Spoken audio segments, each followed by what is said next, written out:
370 कभी भी वापस नहीं आ सकता है। ये फजूल टाइम वेस्ट करना है। पूंछ, राजौरी, सुरनकोट, जो इलाका इसमें मेंबर ऑफ पार्लियामेंट के अंडर आता है, हमने कभी उसको नहीं देखा।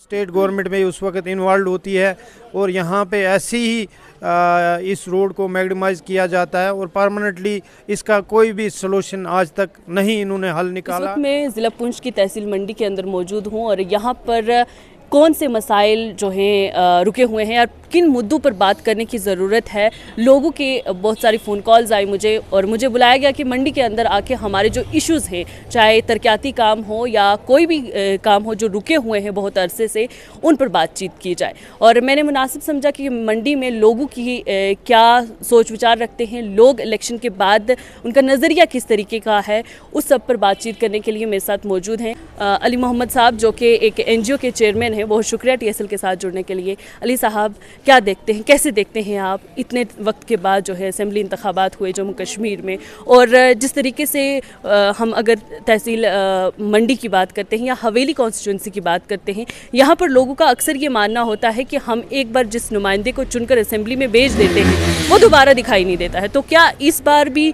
वो तारीख दोहराई जाएगी या आपको उम्मीद है कि इस बार ऐसा नहीं होगा? नहीं, ऐसा नहीं है। इस बार जो असेंबली इंतखाबात हुए हैं जम्मू कश्मीर के अंदर, ये करीबन 10 साल के बाद यहाँ पे इलेक्शंस हुए हैं और जो नुमाइंदे चुने गए हैं, हम उम्मीद रखते हैं कि वो इलाके की फलाह व बहबूद के लिए आवाज़ उठाएंगे और आवाज़ बन के असेंबली में जाएंगे।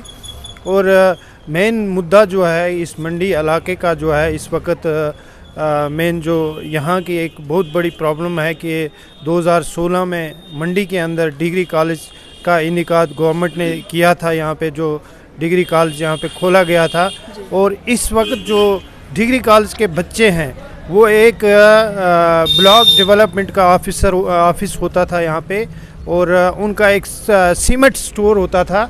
उस सीमेंट स्टोर के अंदर डिग्री कॉलेज के बच्चे पढ़ते हैं और मिडिल स्कूल को खाली किया गया है, जिसमें डिग्री कॉलेज के बच्चों को शिफ्ट किया गया है।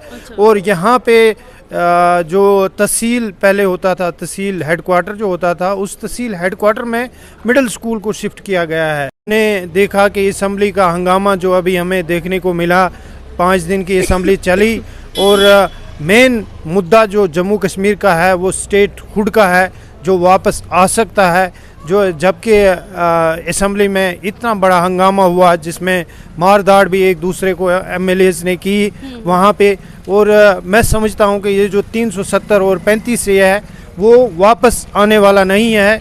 सेंट्रल गवर्नमेंट जब तक इस इशू को नहीं उठाएगी, या इस इशू को चाहे भी कोई भी गवर्नमेंट आए, चाहे कांग्रेस की गवर्नमेंट आए, चाहे BJP की गवर्नमेंट आए, और भी गवर्नमेंट सेंट्रल गवर्नमेंट में आएगी, 370 कभी भी वापस नहीं आ सकता है। ये फजूल टाइम वेस्ट करना है। और जो मुद्दे जम्मू कश्मीर के हैं और जम्मू कश्मीर के जो स्टेट हुड का मसला है जो आने वाला है, जो सेंट्रल गवर्नमेंट स्टेट हुड वापस दे सकती है, इस इश्यूज़ को उठाना चाहिए। और डेवलपमेंट के जो काम्स हैं, डेवलपमेंट के काम्स जो रुके हुए हैं, उनको आगे लाना चाहिए। और ये उम्मीद है हमें कि जो MLAs बने हैं, जो ऑनरेबल मेंबर्स जो चुने गए हैं, लोगों ने वोट दिया है, वो आने वाले वक्त में लोगों के काम करेंगे। अली साहब, हम देखें कि मंडी में मौसम सरमा जो है शुरू हो चुका है। आज भी हम मौसम देख रहे हैं, बहुत ठंड हो रही है और कुछ दिनों के बाद जो है यहाँ पर बर्फ़बारी होगी। बर्फ़बारी की वजह से बहुत सारी मुश्किलात देखनी पड़ती हैं, मेडिकल इमरजेंसीज़ होती हैं या और दूसरी तीसरी परेशानियाँ जो हैं, या आमदोरफ्त जो है वो मुतासिर हो जाती है। तो ऐसे में आपको क्या लगता है कि ऐसी कौन से इकदाम हैं जो इंतज़ामिया को उठाने चाहिए कि बर्फ़बारी से पहले जो है लोगों की वो मुश्किलात हल की जाए?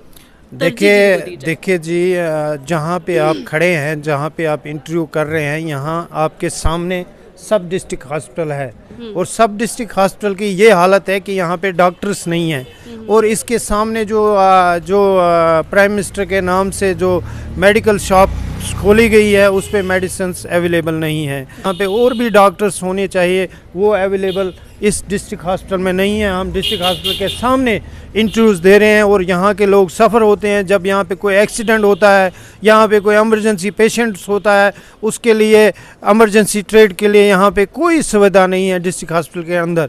और इसके अलावा कई यहाँ के इलाके के मुद्दे हैं जो गवर्नमेंट ने इस वक्त तक पेंडिंग रखे हैं।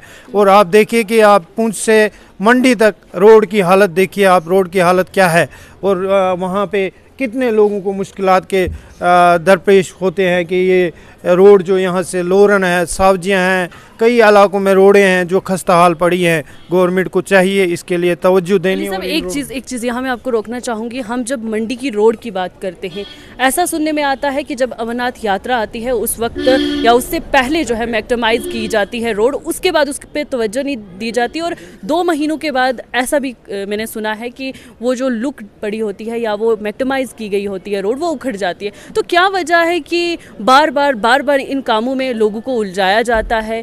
क्या वजह क्या है इस पर? क्या लोग जो हैं इतने नाअहल हैं कि वो यहाँ के लिए अपने हकूक़ के लिए नहीं बोलते? यहाँ की जो ये जो आपने सवाल किया है कि यहाँ पे जब अमरनाथ यात्रा आती है तो उसमें मैग्डमाइज रोड्स को किया जाता है। गवर्नमेंट और स्टेट गवर्नमेंट में उस वक्त इन्वॉल्व होती है और यहाँ पे ऐसे ही इस रोड को मैग्डमाइज किया जाता है और परमानेंटली इसका कोई भी सलूशन आज तक नहीं इन्होंने हल निकाला ताकि ये रोड ऐसी हो जाए कि आपने देखा कि आप देखिए, आप सुरनकोट से बिलोंग करते हैं, आप पीर गली से आगे जाइए, पीर गली से आगे की रोडें देखें और जम्मू राजौरी और इस रीजन को आप देखें, इस रीजन की रोडें देखें आप। जम्मू से यहाँ तक आने में 12 घंटे 13 घंटे लगते हैं और सुरनकोट में कई जगहों पे आप देखें इस हमारे इलाके के पुंछ और राजौरी को हमेशा गवर्नमेंट ने नज़रअंदाज किया हुआ है। तो एक बात अगर हम पूछें, जैसे लोकसभा इंतखाबात हुए उसमें भी आपने एक नुमाइंदा जो है वो चुनकर भेजा है पार्लियामेंट में।